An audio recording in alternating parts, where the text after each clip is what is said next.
So I'll follow Lalit's good example because I find I think better also on my feet.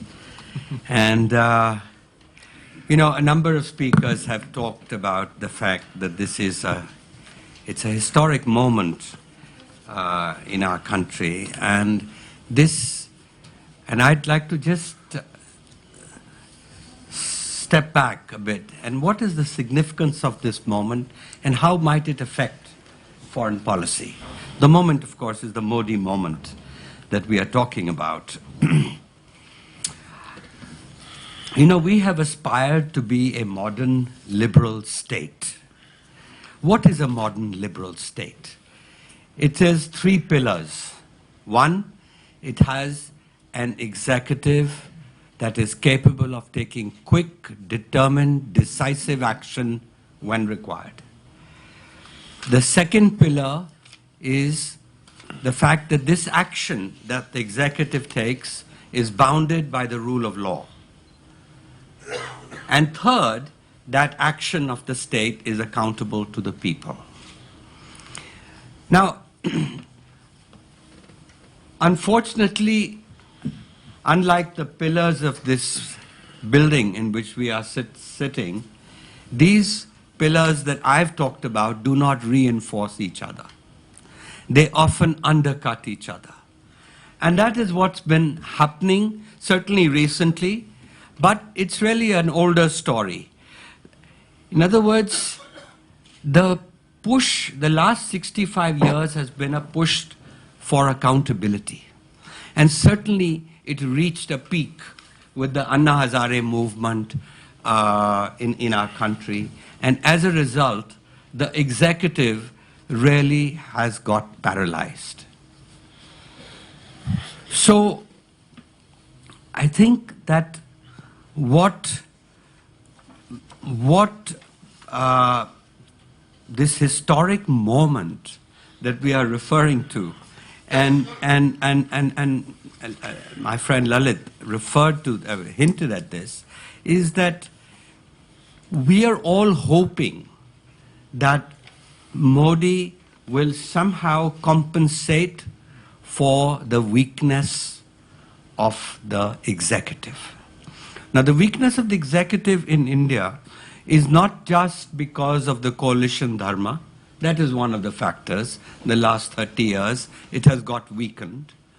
But also it's weak because we've had a very weak prime minister in this last 10 years. But historically also, India has been a weak state. It's been a strong society, but a weak state, unlike China, which is a strong state, but a weak society. And the fact is you need both. You need a strong state to take quick action, strong action when needed, and you need a strong society to make that state accountable, to make the executive accountable. You know, let me just dwell on this because this is important for us to understand how much maneuverability Modi has got. So it is the fact that, and I think it's useful to compare with China. Unlike China, which I said is a strong state and a weak society, we are a weak state and a strong society. And as India's history is a history of political disunity, of warring kingdoms competing with each other. China's history is a history of empires. And even our four empires that we had, the Maurya, the Gupta, the Mughal, the British, these were weaker than the average Chinese empire. In China, the emperor gave the law and then interpreted the law. In India, dharma, the law, preceded the king, and the job of the king was to uphold dharma for the benefit of the people. And the interpreter of dharma was not the king, the Brahmin. So very early on in the kingdom of Magadha, we had created a liberal division of powers which weakened the state. And so in India, oppression never came from the state, as it did in China. It came from society. It came from the Brahmins. And the answer to that was someone like the Buddha, who came around every few years like a guru and actually helped the people. So I think the other thing to understand about us is that we are Indians, are accumulators, while China are assimilators. Many of the people who populated India and China were the same people who came from Central Asia. China, they got assimilated into one Han identity. In India, we accumulated them into 2,200 jatis. And so it is not surprising that in 1947, we became a democracy and China became a totalitarian state.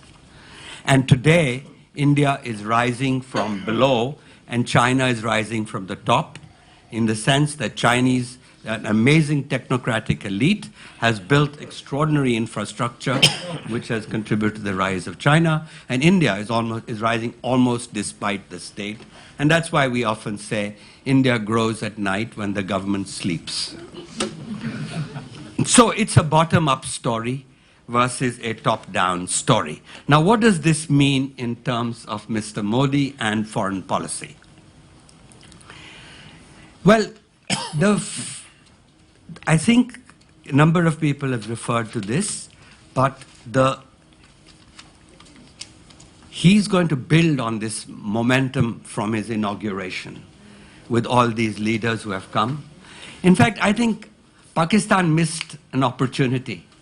When I had frankly said on that inauguration, I was on the Barkha Dutt's program, and I said, and I put my foot in my mouth actually when I said that I think tomorrow he's going to give the MFN. He's going to announce the MFN. And what a coup he would have pulled off, and really complimented Modi, the best present he could have given Modi. Anyway, it didn't happen, but I believe it will happen soon. And so, is he going to be, the real thing, MFN is only a code word for a country moving towards SAFTA. And the question is, will we move to SAFTA during Modi's time? Now, and the parallel with Clinton is obvious, because NAFTA would not have happened without Bill Clinton. Bill Clinton sold single-handedly, in every speech, month after month, single-handedly sold NAFTA to people, not only of the United States, people of Mexico and Canada. Now, question is Modi going to be that kind of leader who will do that? Certainly, he seems to suggest, all we have seen so far, he seems to suggest that he might well be that leader who is going to help us improve our relationships. But SAFTA by itself, is 2 percentage points GDP growth for this region. And I'm an economic determinist, and I know that, Lee Kuan Yew made a famous statement. He came to India, and this was the time when India and China were both rising. India with 8-9% growth, China with 10% growth, and Lee Kuan Yew said, why is China a threat to the world, and why is India not a threat to the world? And he asked this question, and then he answered this question, and he said that the reason why is that India first is so distracted by its neighbors. It can't seem to get its act together with regard to the neighboring countries. And what a powerful region and what a powerful country India would be if they would just settle their differences. And India, he says, has to be the leader to play the part, the big brother. India is 80% of the region, and therefore it's up to India to make this happen. And I bring that analogy with Clinton again, because that's exactly, the Mexicans used to say, too close to the United States, too far from God. And Clinton, which is what our neighbors also say, Too close to India, too far from God. Well, that's the kind of role that I think we want Modi to play with regard to trade. So that single-minded focus on economy, trade is good, and free trade is even better. That really should be the motto. And what we saw in this inauguration was very interesting. The next day after that, he gave equal time. You know, the meetings, if you saw, were very well orchestrated. And now that's a signal to the MEA.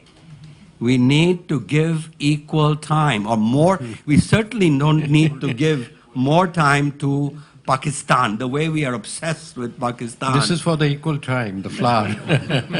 So we need to give, equal time to the other thing. Okay, very quickly, you know, you may not know about this because you may not follow markets as I follow markets, but I just came back from an investors conference, one in Singapore, one in Dubai. And the economic sentiment has already turned. You can see it in the stock market, but also in private equity markets. And the power of expectations is self-fulfilling. I give you an example. The biggest, you know, we had a problem. Our big projects were stock infrastructure projects. Well, you know, Chidambaram came in as finance minister. He tried very hard. They created the cabinet committee to clear these projects. They cleared a huge amount of projects, but nothing happened. 2 years, nothing has happened after they cleared the projects. A lot of the companies, the infrastructure companies, are very, very in serious trouble. And because of them, the banks are in trouble. So what has happened in the last few weeks? Because so much money has poured in and commitments have made, you should see the price of stock of GMR, which was DLF, all these, if you look at infrastructure companies, L&T, all they were in serious trouble. Now they've got the money. And the reality is, a lot of the projects, we don't have to worry about. They're going to get completed. They've already started working 24-hour shifts. They're working 3 shifts in these projects. And so my point is that this is a very, I mean, Modi can claim credit for it, and maybe some of the credit does deserve, but it's a historic moment. And this gives for India. India had lost respect when its economy fell down in the last few years. I think for our countries we are dealing with, there's going to be respect. I wouldn't be surprised if our economy goes back much faster than everybody else is saying because of the power of self-fulfilling power of expectations. And so I think that, is the red flower coming? All right, I think maybe I'll stop because I did have other things to say. But let me close with these 2-3 thoughts that I have offered you. Thank you.